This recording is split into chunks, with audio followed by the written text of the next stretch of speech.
D'abord, on n'est pas surpris par cette posture de l'État du Mali aujourd'hui par rapport au résultat du renouvellement du mandat de la MINUSMA. On a toujours compris que le Mali était prêt effectivement à accepter le renouvellement du mandat de la MINUSMA, mais sous réserve que effectivement la communauté internationale devrait tenir compte de certains aspects, de la difficulté d'abord que Barkhane et Takuba ont eu par rapport à l'exercice précédent et toutes les difficultés que le Mali a eues avec la France.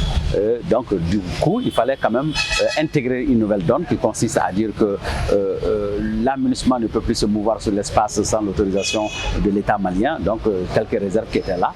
Je pense que c'est tout à fait normal pour un État souverain parce que en réalité le Mali n'est pas dans le cadre d'une guerre ou d'une post-guerre, parce que l'attitude de la MINUSMA aujourd'hui montre que en fait ils sont là pour gérer des problèmes qui sont secondaires. Ça veut dire aujourd'hui financer des petites associations, accompagner et faire le tour de la ville.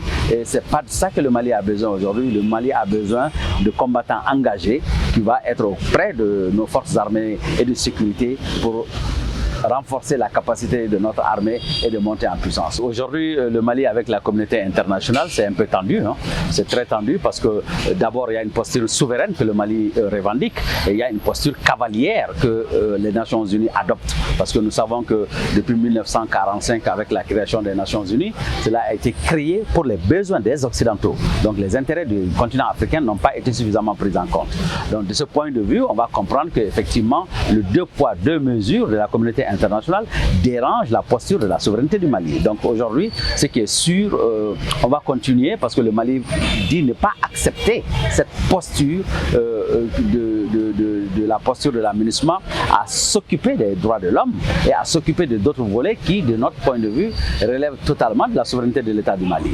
Donc ça veut dire que dans l'exercice de ce mandat, il y aura quand même quelques difficultés d'approche, de méthode, ce qui fait qu'effectivement, il faut s'attendre dans les jours à venir qu'il y ait des grincements de dents entre la MINUSMA, les Nations Unies et le Mali.